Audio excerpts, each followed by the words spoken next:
You didn't really beat Portal. Portal let you win.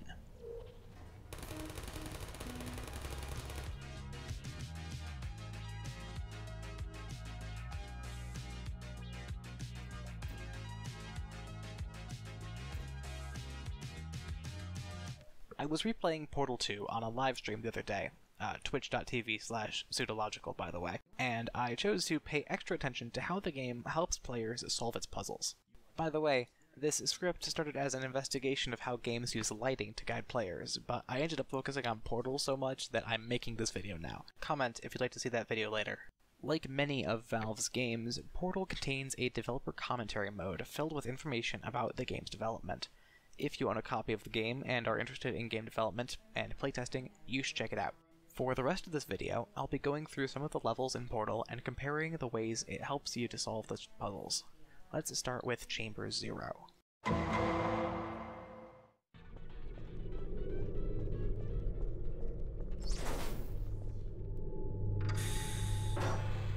Okay, maybe I shouldn't start with this one.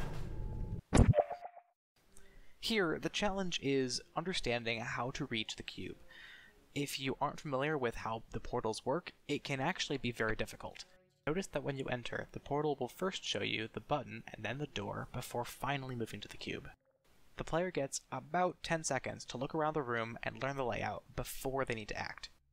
This is one of a small number of test chambers that reappear in Portal 2, but you'll notice that this version of the chamber is very different.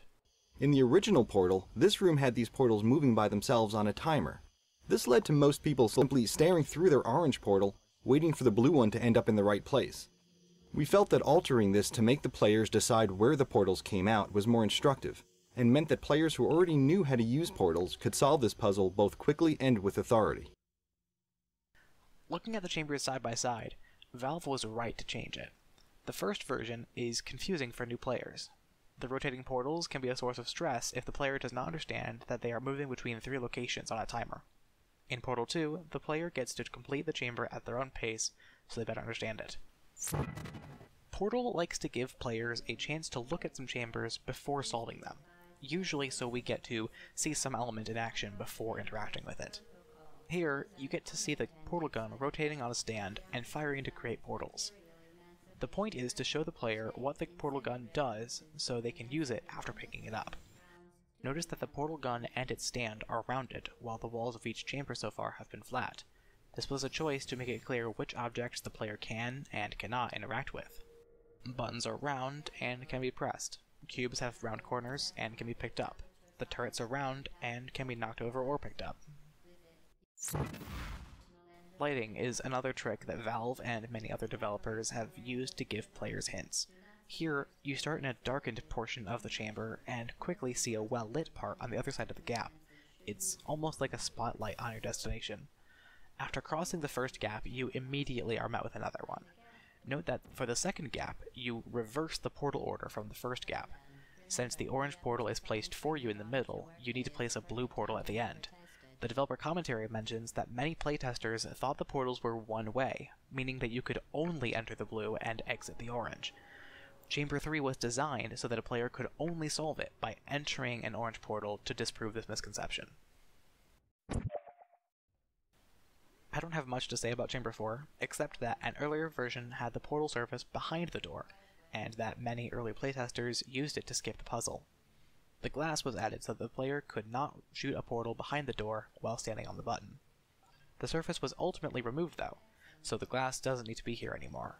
Portal 2 has another version of this chamber, and this time with the glass completely broken. In Chamber 5, we see another example of how lighting can tell the player where to look. When we first enter the chamber, we cannot see what is below this ledge, but the light is hinting that we should go over there to find this first cube.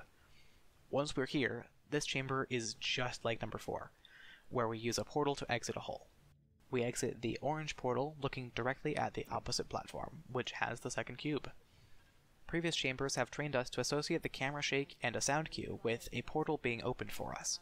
Combined with the glass ceiling, the game is telling us to look up and see the orange portal that has been placed for us.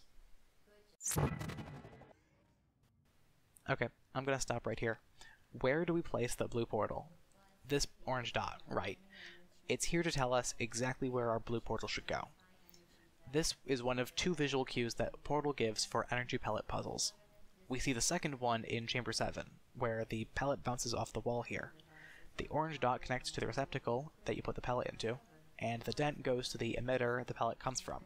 Chamber 8 puts it all together, one portal at the dent and the other at the dot. Chamber 9 is something that Valve calls a gate. Actually, many of the chambers so far have contained gates. A gate is a level or a part of a level that cannot be passed until some criteria is met. Chamber 2 is also a gate. There, the player cannot proceed until they pick up the portal gun. Chamber 9 is a gate that checks understanding. Every chamber so far has featured one of these particle fields on the exit. The game calls them either emancipation grids or emancipation grills. The pronunciation is inconsistent. Lots of players call them fizzlers, and I will too. As I said, every chamber so far has had a fizzler, but they weren't important until now. They destroy objects that pass through them, including the cube we need to complete Chamber 9. We also cannot shoot portals through the fizzler. By solving this chamber, we prove that we know how the fizzler works, and we're ready for it to appear in later chambers. Next is the fling maneuver, one of the most challenging mechanics for those unfamiliar with first-person 3D games. But it's also the most fun thing you can do in this game. Here, the game is trying to tell us to fall into a portal on the floor. In case it wasn't obvious from the dialogue and these instructions, the level design also has some hints. First, the floor is shaped like a diving board. Our second hint is the checkerboard pattern on the floor.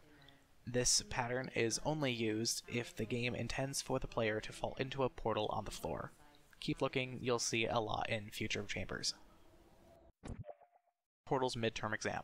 It has the rotating portal gun, high energy pellets, timing, oh, and also a lake of acid.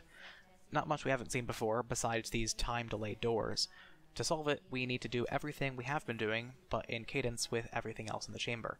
As I said, it's a midterm exam. Chamber 12 continues the floor cutouts and the checker pattern from before, but it also introduces these angled panels which let you fly farther. Chamber 13 is another pop quiz, though this one has multiple solutions. I like this one that only needs one cube. Moving on. Chamber 14 has the flank maneuver and the high energy pellet. Here, the elevated position of this cube, along with the lighting and the ledge behind us, are all hints that we should be flinging across this gap. I do have one complaint though. There is no checkered pattern here.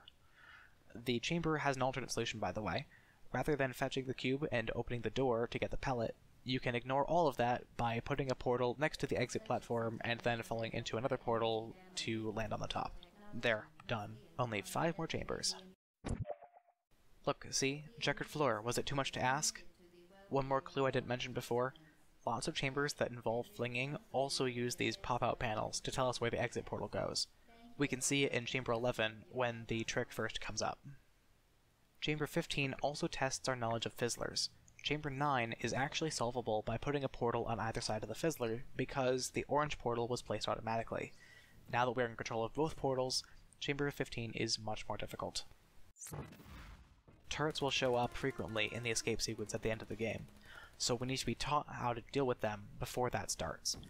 The clean look of the test chambers helps us learn how puzzle elements interact in a simple environment before we move on to the chaotic areas outside the test chambers. Number 16 needs to teach us the 3 ways to take down a turret. We can put a portal below a turret, we can knock the turret over, or throw it if we prefer, or we can drop a cube on top of the turret. It also needs to teach us how to use the cube as a shield, and we will need to do this at least once. Many of the turrets can be attacked in a couple ways, but some are set up for one kind of attack. Some turrets have a red X over them, telling us to put a portal on top of them so we can drop a cube through. By the end of this chamber, we should have dropped a cube or picked up a turret a couple times. The companion cube level. It's not super important for teaching anything that will be useful in future levels. We are very close to the end here, but it does reinforce the idea of blocking with the cube. Chamber 17 is a really weird chamber because it's not about learning the game mechanics, it's about the plot, it's about the cube. And if you're interested, I recommend listening to the developer commentary because the way they came up with the character of the companion cube is really interesting. There's a cool backstory to it, so listen to the developer commentary after you finish watching this video. Chambers 18 and 19 are the final exam before the escape sequence. 18 tests turrets, flinging, and energy pellets, while 19 tests energy pellets, platforms, and flinging again, and lakes of acid, right. There was one more trick that we need for 19, and that was pellets on angled walls. This came up in Chambers 15 and 17. By now, you've likely noticed that portal puzzles build on one another. A technique may be introduced in one chamber, but then expanded on the next, and combined with a few others. Chambers 1, 2, and 10 involve rotating portals. 4 and 5 have cubes hiding in holes. 6 and 7 introduce the energy pellet that is used in several chambers afterwards. 9 and 15 focus on fizzlers. 11 and 12 teach momentum. 16 introduces blocking and turrets, which are expanded in 17 and 18 respectively. Each mechanic has a dedicated chamber for its introduction, and the game tests us with puzzles that combine them later on. When games want to teach us a mechanic, they focus in on that one part of gameplay.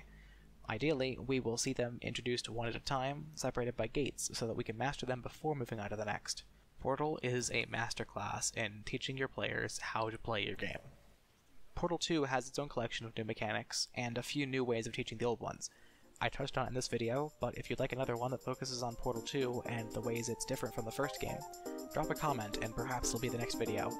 In the meantime, don't forget to like and subscribe, and there are links to my Discord server and Twitch channel in the description. Thanks for watching.